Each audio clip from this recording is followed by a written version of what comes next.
Hey folks, it's Real Honesty with John Ritland. I'm John Ritland. This is the flip side of my best TNA rivalries. This is the worst.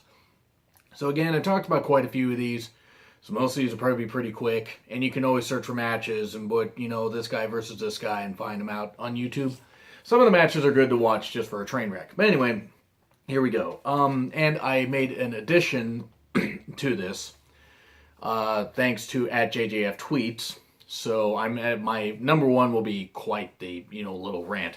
Anyway, number 15, Rude versus EY. They usually had pretty good matches, but just the comedy and just the fact that the rivalry drug on forever after their Team Canada days, it just got boring. It just got really boring. And I mean, it's really sad because both guys are really good workers and made the most of the rivalry, but it was very, very cheesy and quite frankly pretty bad. But kudos to both men for doing the best they could with it.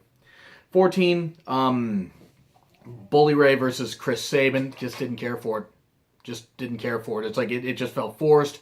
Both guys were fighting because, it was over the TNA title, and I believe at the time, I think Velvet Sky and Chris Sabin had broken up, and Bully and Velvet got together soon after. It's just, but also that was behind the scenes stuff. It just wasn't a good feud. It was just really, it began from nothing and ended with nothing when Sabin dropped the TNA title back to Bully like 3 weeks later. To me, it was pointless. Number 13, Matt Morgan versus Abyss. They were a decent team. I mean, they weren't great, but as rivals, it was even worse because they were both big guys. And the problem is, you have two big guys running at each other. Eventually, no matter how athletic they are, it just gets to where it's like two bulls fighting. You see it once, you've seen it a bunch of times, and it just wasn't any good. Number 12, Angelina, Winter, and Velvet. I love Winter. Katie Lee, I think she's beautiful and everything. I love Katie Lee. I didn't understand the Winter character. It was different. I'll give them credit for trying to do something different, but it was so ridiculous. First, she was trying to, just a friend of Angelina, then she got her to join her, and then Velvet was trying to win her back. It was bad. It was just garbage. Because Velvet wasn't a very good wrestler. Wasn't then, still isn't now. Angelina was never that good either. Katie Lee was the best worker out of all of them, and wasn't given much to do with. So there we go. Number 11, Sting versus Hogan. Come on. I mean, it was bad. It was bad before they wrestled. It was bad when they wrestled at Bound for Glory 2011 because neither guy was a performer that they were. Sting was in the best shape out of both of them, and that's really sad. Hogan couldn't do anything, take any bumps. It was horrible. So it was just awful. Number 10, Foley versus Flair, because pretty much the same with Sting and Hogan. Neither guy was the performer they were, and quite frankly, just not any good. It just was bad. I mean, they had gotten to the point where they were feuding, and they're good friends now. I mean, I think they were fine, like, by this point. But yeah, Flair shouldn't have been wrestling TNA in 2010. And Foley, same thing. It was really, really bad. I mean, it was awful. I think it was like right before Bound for Glory 2010 that Flair had his last match. And same with Foley, because Foley didn't wrestle for them after that. It was really terrible. So anyway, there we go with that. So number, let's see, 1, 2. So number 10, Aces and Eights. Well, actually, this is number 9. Aces and Eights versus anyone. Horrible. I mean, Aces and Eights, the idea behind it wasn't the worst, but you've seen masked groups before, masked people, and, masked factions and whatever. It doesn't do any good. It's like, because you see it all before. You do these big group factions or whatever, kind of like with the NWO and that kind of stuff. You can't catch lightning in the bottle a bunch of times. And Aces and Eights at first was fine, but then you had more revelations of who they were.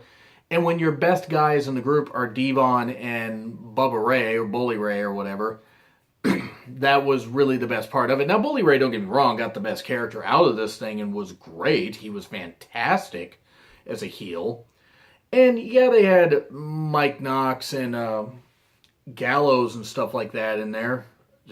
And by the way, I apologize for itching my nose some, but unfortunately allergies are really catching up with me, so I'm sorry if I sound a little congested. But yeah, Aces and Eights versus anyone, just nothing ever came of it. The group is just ridiculous. It was just bad. Number 8, Raven versus Shane Douglas, because at one point Shane Douglas threw up in the goddamn ring because he was pilled out of his mind or something, or drunk, Or I don't know, maybe he got kicked in the gut too hard, maybe he got kicked in the nuts, or maybe the guy was just drugged up out of his skull and puked, and it was disgusting. It was in that hair versus hair match that they had, I think, sometime in June of 2003. It was bad. I mean, neither guy really by that point should have been wrestling, but at least Raven was a decent worker. Shane Douglas was just so beat up at that point. So yeah, that was pretty horrible. And then we've got Christy Hemme versus VKM, James Gang, whatever you want to call him. Hemme, not a bad talker, but she was not a wrestler. She was tired of, especially Billy Gunn, who was Kip James, making the comments about women and wrestling and that kind of stuff. And Brian James, former Road Dogg, was not happy that Billy kept saying that. Hemme would bring in various teams, like she brought in the former Heartthrobs and that kind of stuff. That didn't work. And then she brought in the former Basham brothers. One was named Basham and one was named Damaja, and that just, it was a feud that went nowhere. It went nowhere because it's like neither team stayed around for very long.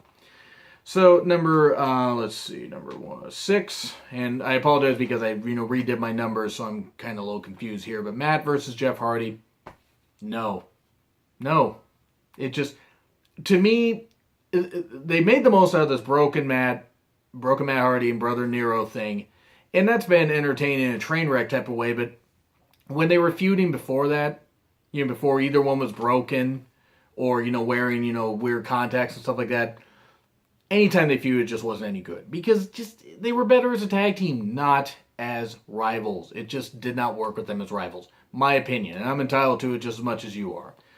Number 5, Jeff Hardy versus Jeff Jarrett. Jeff Hardy should have not been in TNA in 2004 because he was clearly drugged out of his skull. And had not gotten over his personal issues. And Jeff Jarrett just basically, it was another big name that was brought in for Jeff Jarrett to beat. And the feud just went nowhere. And it should have ended with Jeff Hardy at least winning the TNA title or the NWA title. But that didn't end up happening. They ended up overbooking it to crap with Nash and Hall coming down and hitting Jeff with guitars. And then Jeff hit him with a guitar shot to knock him off. And then Jeff Jarrett beat Jeff Hardy in his signature ladder match. So yeah, it's pretty ridiculous. And then number 4, the TNA Frontline versus the Main Event Mafia. Not so much because the idea behind the Main Event Mafia feuding was bad, but the TNA Frontline, they couldn't decide who were part of it. And then there was no clear-cut vision of where this was going to go. I mean, the idea sounded fine in theory of TNA Frontline Originals, whatever you want to call them, against, the Main Event Mafia, these older guys, or whoever wanting to drive them out of the company. But just the feud went nowhere. It went absolutely nowhere, and it just sputtered. It just spiraled out of control before it ever really had a chance to get started. Number 3, Fortune versus Immortal. Covered it before. Terrible. Not any good because Immortal was a bad group. And Fortune was a good group, but it's just nothing. There's just nothing to this feud at all. Nothing to this rivalry. Number 2, EV 2.0 versus Fortune, because pretty much the same thing. You're bringing in guys from, ECW that were way past, besides Stevie Richards, they were way past their expiration date. I mean, RVD can still kind of move, but Dreamer shouldn't have been there. Sabu definitely shouldn't have been there. And Fortune should have not lost to them. It was just ridiculous. It was awful, guys. And number 1, Dixie versus anyone. Dixie versus Billy, Dixie versus Ron and Don Harris, Dixie versus the state of Tennessee, Dixie versus Jeff Jarrett, whatever you want to say. Dixie Carter has made a mess of this whole company. She has more of a deer in the headlights look than Jim Crockett Jr., and at least Jim Crockett Jr. had the wrestling history. He should have maybe never been on TV because he wasn't a great TV personality, but Dixie Carter, she can't talk on TV, she can't do anything, she doesn't know what she's doing. She strikes me as not a bad woman, like a bad person. She's just inept and clearly shows that she has no vision, of how to handle a wrestling company at all. And I don't want to hear that, I don't want to hear from TNA fanboys that, the company's doing fine, If people are suing Dixie at this point, you really think that's a good thing for the company? For anybody that wants to buy it, you really think that's a good thing? At this point, I hope WWE does buy it. I hope WWE has, or Sinclair Broadcasting, or somebody. Buy it, liquidate the assets, take a few talents, and then just get rid of the company. Because at this point, TNA is going to be left as just nothing. Just nothing. And Dixie Carter is solely to blame for this. she's gotten the company. She's had TNA, gone from Spike TV, because she apparently hired Vince Russo after they said that she can't hire Vince Russo because they didn't want anything to do with him. That's reported. I don't know how true that is, but from what I heard, is pretty true. She also rubbed people the wrong way and stuff like that. Toby Keith and Jeff Jarrett were originally going to buy TNA, but Bob Carter, Dixie Carter's dad, wanted her to be part of the company. They didn't want that, and they went over and did the Global Force Wrestling thing. Which, does that even still exist? I mean, does that still exist? Like, it doesn't. Does it have a U.S. TV deal? I mean, it's kind of sad because they had a lot of noise about it. But where is it? I would like to get a U.S. TV deal. At least, give it a chance to do something with the roster they have. But Dixie's just blown up everything. Like, Dixie Carter was going to be... If they had not had that... If Bob Carter had not made that, that be a focal point of it, Dixie Carter remain on TV or whatever... TNA might still be saved now, and Global Force Wrestling might have never been a thing, or it might have been rebranded as TNA might have been rebranded as Global Force Wrestling. But yeah, that feud, that whole invasion thing of Global Force Wrestling went nowhere.